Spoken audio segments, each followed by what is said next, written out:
भारत में एव क्रांति से बैटरी वेस्ट का एक बड़ा भंडार बन रहा है, लेकिन क्या ग्रेविटा इंडिया देश की अगली बड़ी रिसाइकलिंग कंपनी बन सकती है? आइए जानते हैं। इंडस्ट्रियल रिसाइकलिंग, मैन्युफैक्चरिंग और टर्नकी सॉल्यूशंस में माहिर एक स्मॉल कैप कंपनी के शेयरों पर सबकी नजर है। ये कंपनी मुख्य रूप से लेड, एल्यूमिनियम और प्लास्टिक की रिसाइकलिंग पर ध्यान देती है। आईसीआईसीआई सिक्योरिटीज ने इन शेयरों के लिए बाय खरीदने की सलाह दी है और इनमें 25% तक की बढ़त की संभावना जताई है। दिन के कारोबार में 11,964.35 करोड़ रुपए के मार्केट कैपिटलाइजेशन वाली ग्रेविटा इंडिया लिमिटेड के शेयरों में 3.4% तक की उछाल आई। इसके शेयर पिछले बंद भाव 1,578.65 रुपये प्रति शेयर से बढ़कर 1,633.45 रुपये प्रति शेयर के उच्चतम स्तर पर पहुंच गए।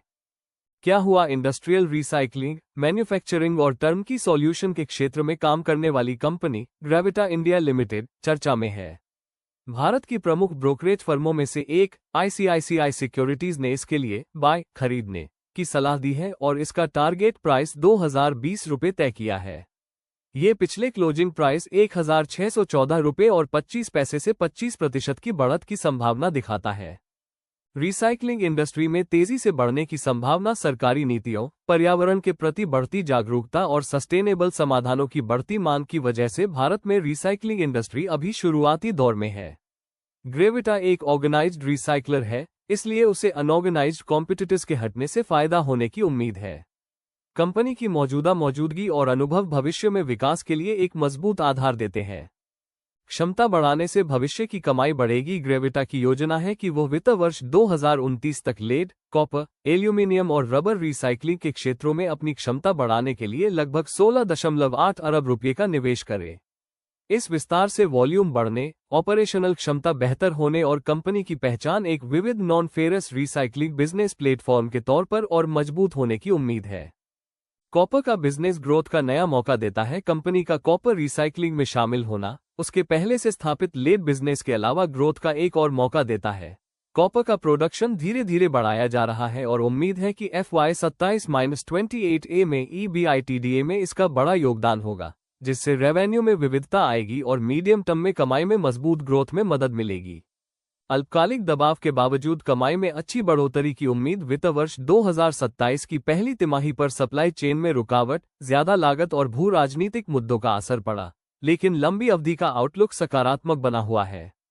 कंपनी को उम्मीद है कि FY 26-28A के दौरान EBITDA में 31% CAGR की बढ़ोतरी होगी, जिसमें बढ़ते वॉल्यूम, ऑपरेटिंग लेवरेज और नए व्यवसायों से मिलने वाले योगदान का सहयोग मिलेगा।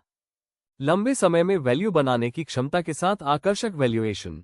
2020 रुपये का टारगेट प्राइस FY 28 के 30 गुना वैल्यूएशन पर आधारित है, जो ग्रेविटा की ग्रोथ की संभावनाओं पर सकारात्मक नजरिए को दिखाता है।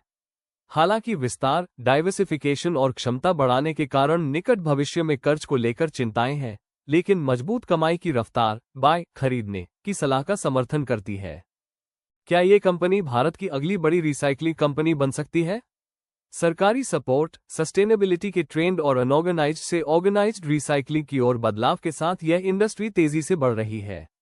ऐसे में ग्रेविटा के पास भारत की प्रमुख रिसाइकलिंग कंपनियों में से एक बनने की क्षमता है। कंपनी का ऑपरेशनल बेस मजबूत है और उसे नॉन फेरस रिसाइकलिंग में महारत हासिल है। साथ ही रिसाइकल किए गए मटेरियल की बढ़ती मांग का फायदा उठाने के लिए भी वो अच्छी स्थिति में है। कंपनी FY 29 तक लेड, कॉपर, एल्यूमिनियम और रबर रिसाइकलिंग में 16.8 अरब रुपये का निवेश करेगी, जिससे क्षमता, कार्यक्षमता और लंबे समय में विकास को बढ़ावा मिलने की उम्मीद है। कंपनी का कॉपर रिसाइकलिंग के क्षेत्र में उतरना विकास का एक नया रास्ता खोलता है और इसके पारंपरिक लेड, सीसा बिजनेस पर निर्भरता को कम करता है। सप्लाई चेन में रुकावट और बढ़ती लागत जैसी अल्पकालिक चुनौतियों के बावजूद कंपनी को उम्मीद है कि वॉल्यूम में बढ़ोतरी, ऑपरेटिंग लेवरेज और नए बिजनेस से होने वाली कमाई के कारण मजबूत आय वृद्धि जारी रहेगी। ग्रेविटा में लंबी अवधि में वैल्यू बनाने की अच्छी क्षमता है। FY 26-28 के दौरान इसका अनुमानित EBITDA CAGR लगभग 31% है और FY 28 वैल्यूएशन के आधार पर इसका टारगेट प्राइस 2020 रुपये है। फाइनेंशियल और अन्य जानकारी। ग्रेविटा इंडिया ने Q1 FY 27 में शानदार परफॉर्मेंस दी है। कंपनी का रेवेन्यू सालाना आधार पर 42% बढ़कर 1,475 करोड़ रुपए और नेट प्रॉफिट 14% बढ़कर 106 करोड़ रुपए हो गया है। कंपनी की फाइनेंशियल स्थिति मजबूत बनी हुई है। इसका रोज 17%, रोज 16.8% और डेट टू इक्विटी रेशियो 0.30, जो कि कम है। पिछले 5 सालों में कंपनी ने 46% का शानदार प्रॉफिट CAGR हासिल किया है। साथ ही कंपनी चरणबद्ध विस्तार और कैपेक्स प्लान के जरिए FY29 तक 8 लाख MTPA से ज्यादा की रिसाइकलिंग क्षमता हासिल करने का लक्ष्य लेकर चल रही है। ग्रेविटा ने Exide, Amara Raja, Panasonic, siemens, Tata और ग्लेनकोर जैसी बड़ी कंपनियों के साथ मजबूत पार्टनरशिप बनाई है।